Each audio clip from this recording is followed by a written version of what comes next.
You guys know a lot of this stuff. Am I right? Yeah. Yeah, for example, what's the distance around a two-dimensional figure? Perimeter. Yeah, it's perimeter. You notice it says straight edges, right? So that's perimeter. Now what's the distance around a circle though? Circumference. It's circumference.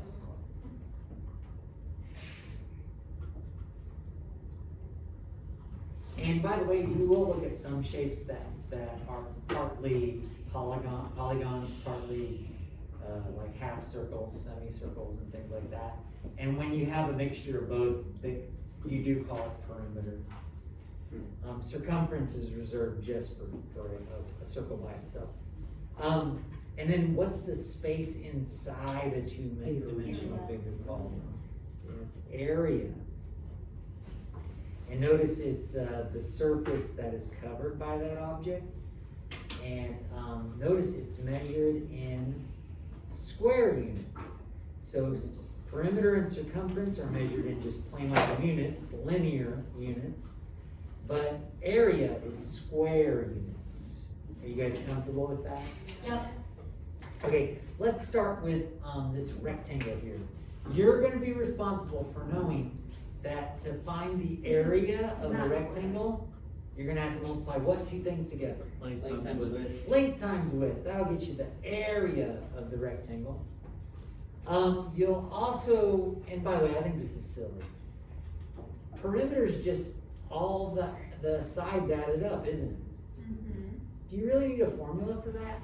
No. I don't think so. But I have noticed there's a lot of people that when it just says like 8 and 20 here, they say it's 28. What are they forgetting? The other two sides. The other sides are congruent to the opposite side, aren't they? So maybe this formula helps. I don't know. Let's move over to a square. Now what's funny about this is it says square, but now it's a square. Now it's a magic. Can you guys do that real quick? Yeah. Yay. I was looking at that first picture. I was like, that's not a square. Yeah, it's not so much, is it? But now it is, and with the square, it's still length times width. It just so happens to be that the length and width are the same. So do you guys see how they can write side squared? Additionally, do we really need a formula for this? No. I don't think so. Just add them all up, or because it's a square, you can multiply by 4 instead of adding them all up. Next up, that brings us to a triangle. And a triangle is, well, let me just show you something real quick. Don't draw this yourself. But if you draw a rectangle around that triangle like that, do you guys see how on this line here, this diagonal, you could fold it over and it would match? Yeah. You guys see that? You guys see how on this diagonal, if you fold it over, it would match? What that illustrates is the fact that any triangle is half of a rectangle. So the area formula for it is half length times width. Or more specifically, half base times height. Base times height. And you've worked with that before, correct? Yeah. One thing I will caution you about is after Algebra 1, a mistake that people make is they think that the 1/2 distributes to the B and the H. That is not true. This is all multiplication. So there's no addition or subtraction. So what you do is you do 1/2 times 10 times 5. That's all you do. Is everybody with me on that? Yep. I almost feel scary just saying the words like I'm introducing a mistake you're going to make, but you just multiply them from left to right. Is this formula helpful? No, it is not.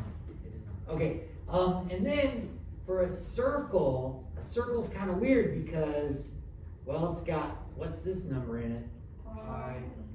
Pi. Do you guys know that pi is an irrational number? Have you heard that? Yes. It's probably the most famous one, isn't it? Yeah. You guys know any other irrational numbers? Irrational or Irrational. Irrational like numbers. 7? Right?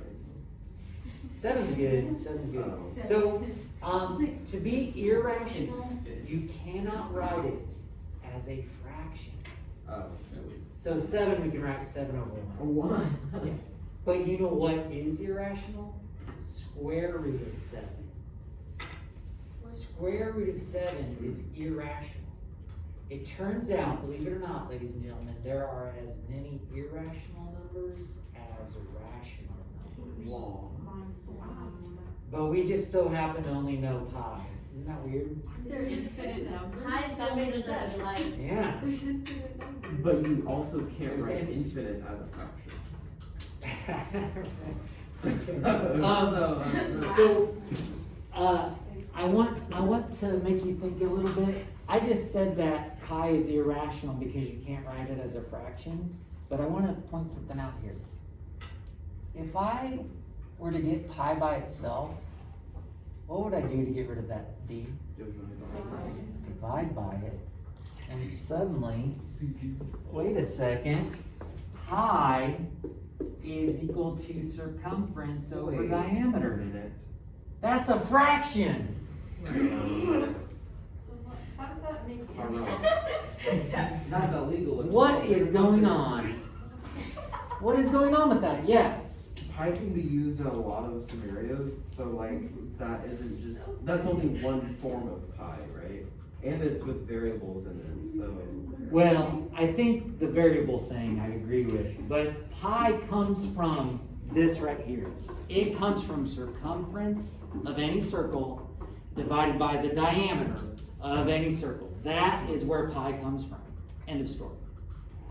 But, well, I mean, maybe somebody could argue something else.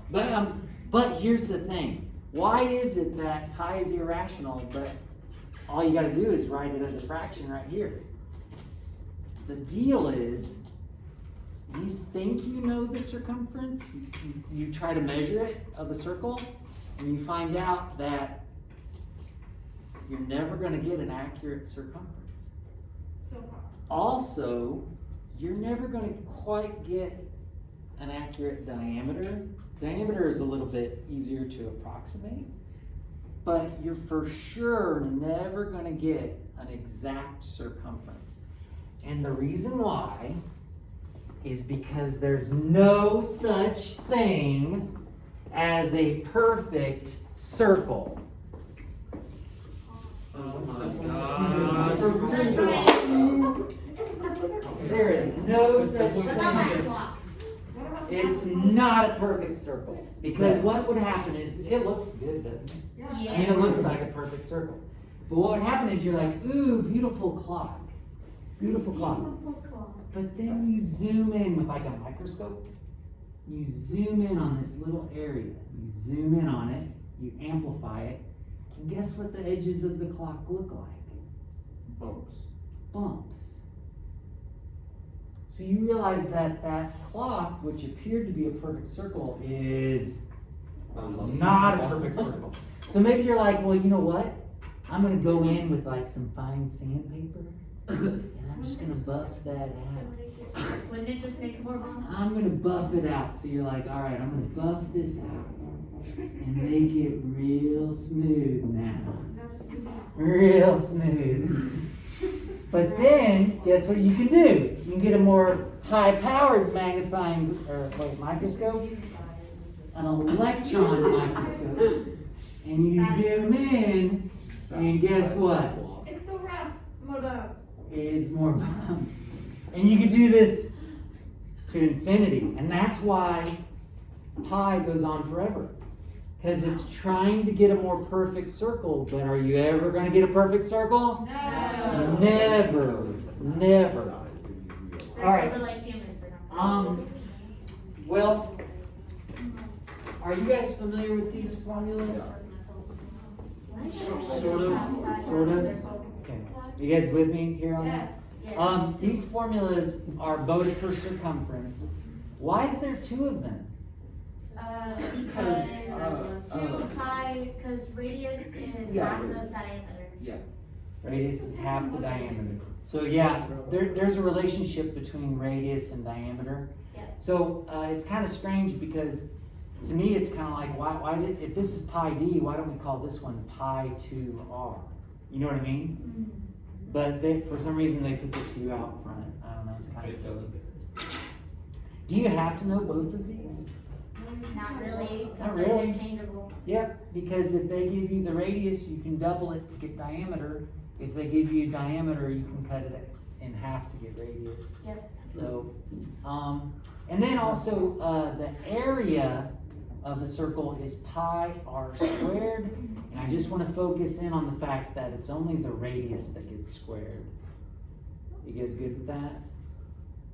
You don't square the pi as Oh, well. for area, yeah. Yeah, it's just the radius that gets squared.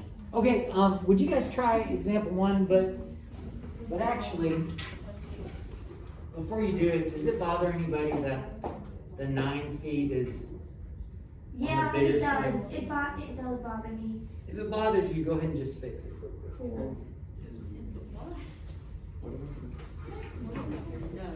Because the 9 feet is where the long side of the rectangle is, and the 12 feet is where the shorter side of the So if rectangle it bothers you, It's just annoying. Okay. Like, why did I be like that? now, additionally, I'd like you to do another amendment here. It says find the perimeter and area of the figure shown. This appears to be what kind of shape? But is there anything that's telling us that exactly? So what I'd like for you to do is to say find the perimeter and area of, what's your favorite room in the house? Living Kitchen. room. Of the kitchen shown. And are rooms in a house typically at right angles?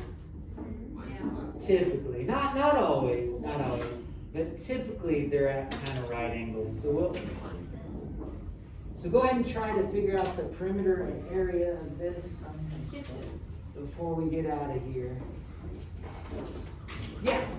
So going with the fact that you said a circle is never perfect, wouldn't a right angle in any other measurement not be perfect?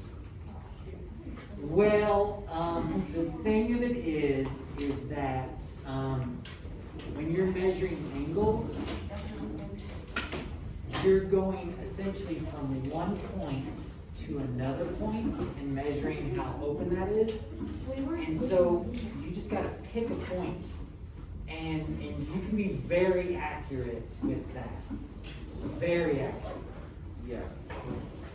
So within the bump, you could pick Well, when something you've got that- infinite points that you're dealing with, it's much more harder to get to. But if you're talking about angles and stuff, you're just going, basically it's 2 points. It's kind of an interesting thing. Do we have to show you what we got? Oh, we'll go over it tomorrow. Okay. Oh, Sylvie, did you give us units either? Wait.